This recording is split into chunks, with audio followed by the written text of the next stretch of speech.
everyone! Welcome po ulit sa aking YouTube channel, Quezon Province Realty TV. Okay, it's me again, Miss Geraldine Villarasa.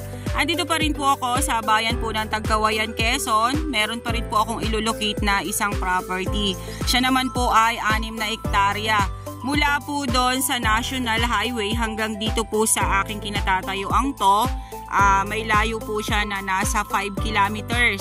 Then, yung property po ay along cemented road. Yan pong natututukan na yan ng aking camera. Yan po yung barangay road. Then, ang property po ay itong kabilang side na to. Ang lapad po niya dito sa cemented road ay nasa more or less po ay 150 meters. Okay po, tara po at papasukin po natin yung area para po ipakita ko po sa inyo ang laman ng 6 na hektaryang ito dito sa Tagkawayan, Quezon. Okay guys, mali po pala kanina yung sabi ko sa inyo na 150 meters more or less yung frontage dito sa barangay road. Nasa 200 meters po ang frontage niya dito sa ayan po, cemented road na yan. Then ayan po ang nyugan niya. Iyan. Napakarami po niyang nyug dito sa part na to. At ang kagandahan po nito ay gilid po talaga mismo siya ng cemented road. Then yung pong part na yan, ayan, medyo po dyan wala pong tanim sa side na yan. Then ito lang po ang may mga tanim. Ito po ang bigay po sa akin ni seller ay 600 per hectare. Hindi naman po kayo lugi kasi pagbaba nyo po ng sasakyan, ayan, makikita nyo naman po na sementado talaga, konkreto po talaga yung kalsada dito sa property. Ang mga nyug po niya dito sa side na to ay talagang kasagsagan po siyang namumunga. Then meron pa rin naman pong mga bagong tanim, ayan.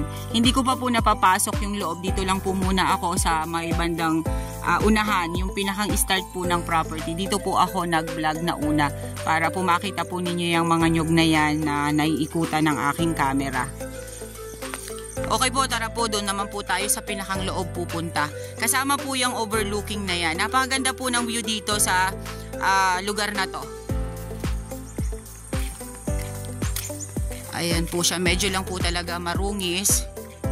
Pero pag yan po na linisan, makikita po ninyo yung ganda ng lupa. Ayan, dito po sa side na to, may batino na po tayong nakita.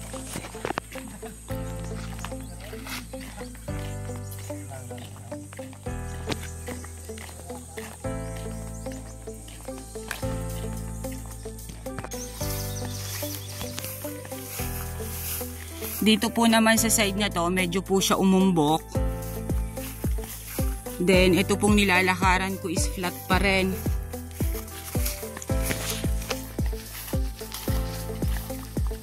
Ayan, may mga nyug po dito sa part na to, na pangilan-ngilan. Then, ayan, umislow po siya dito. Ito pong part na to. Ang pinakamaganda po ayan, yung dalawang yan, at saka itong kabilang to, overlooking po siya. Napakaganda pong magtayo ng bahay bakasyonan dyan. Then ayan, meron po siyang ilang pitak ng palayan dito sa side na to.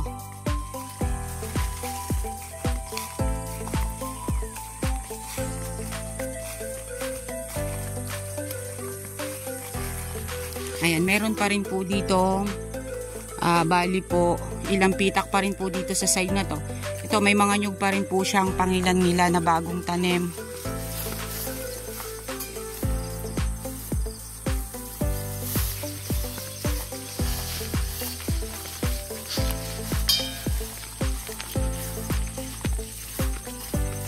Bababain po natin siya ng konti para makita natin yung area. Okay po, dito po pala, ayan, meron po siyang patubig. Mula po doon papunta doon, galing doon, then umanod pa po siya papunta dyan. Sa loob po siya na mismo ng property, ayan, mayroon po siyang running water. Kaya Kaya may source of water po dito mismo sa area. Then yan po yung sinasabi ko sa inyo kanina na overlooking.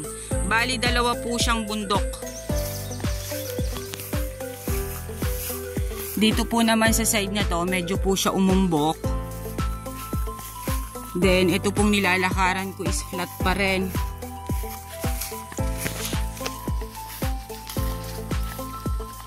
Ayan, may mga nyug po dito sa part na to, na pangilan-ngilan. Then, ayan, umislope po siya dito. Ito pong part na to.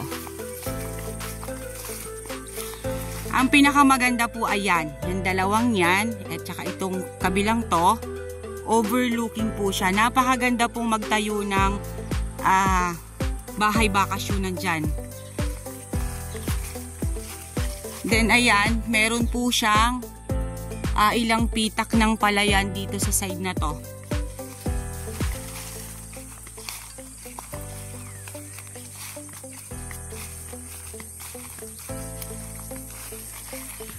Ayan, meron pa rin po dito, bali po, ilang pitak pa rin po dito sa side na to. Ito, may mga nyug pa rin po siyang pangilan-ngila na bagong tanim.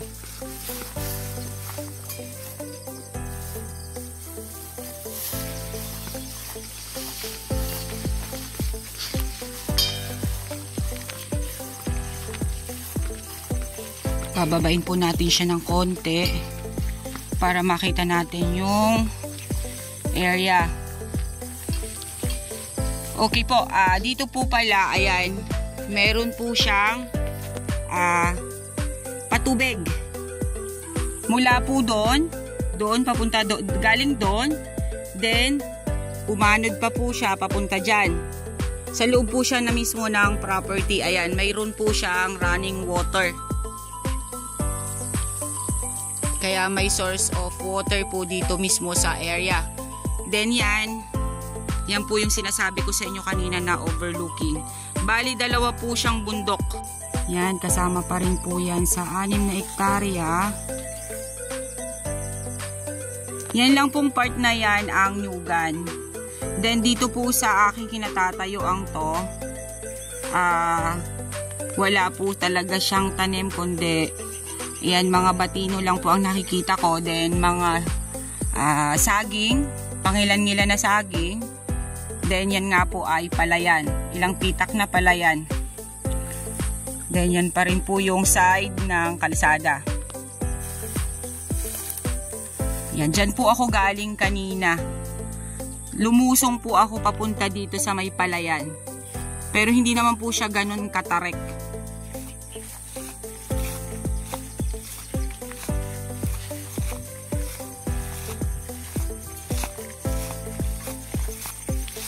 Okay po, ito naman po yung pinakamataas na bahagi ng frontage dito sa cemented road. Sako pa rin po siya ng property. Ayan pa rin po yung 6 na hektarya na ibinibida ko po sa inyo. Ayan po yung kanina ko pong binabanggit na dalawang overlooking. Kapantay po siya dito sa cemented road, yung taas niya. Then ayan. Ayan po siya. Hindi ko na po mapapasok dyan sa side na yan kasi medyo po talaga siya madamo. Then marami pong mga kahoy-kahoy. Ayan, ang kagandahan lang po talaga nito is cemented road po talaga yung property. Gilid po ng cemented road. Kaya pagbaba po ninyo ng sasakyan, eto na pong area na to ang bababaan nyo. Hindi po katulad ng ibang property na papasok pa kayo ng napakalalayong barangay road. Ito po hindi. Yung mga proposal na barangay road, dito po hindi. Talagang ito po ay sementado na po ito mula doon sa highway hanggang dito po sa property. Ayan po siya. Pagpasensyahan nyo na po muna ang aking video kasi wala pa pong budget ang inyong lingkod para sa drone. Kaya tayo po ay magtsatsaga muna sa cellphone na pagbibideo. Ano po? Kaya bilhin nyo na po yung property na to para po makabili po ako ng drone. Okay guys, sabihin nyo na po ang property namin. Dito po ito sa Tagkawayan, Quezon, along Cemented Road. Mula po sa National Highway hanggang dito po sa property. May layo po siya na 5 kilometers. Then ang frontage po niya dito sa Barangay Road is nasa 200 meters. Then yung po ang produkto po niya ay mga nyog dun sa kabilang side. Then ayan po, may overlooking po. Linis lang po ang kailangan ng property na to. 600 pesos per hectare po ang benta ni seller. Okay po, once again po ako po ulit ang inyong site locator, si Miss Geraldine Villarasa. Muli po akong maglalambing. Paki-like and share po ng aking mga vlog. And pa-subscribe na rin po ng aking YouTube channel, Quezon Province Realty TV. And yung pong aking WhatsApp at Viber, nandyan po sa inyong mga screen ang aking number. Ako din lang po ang inyong makakausap about po sa mga property. Okay po, thank you po for watching!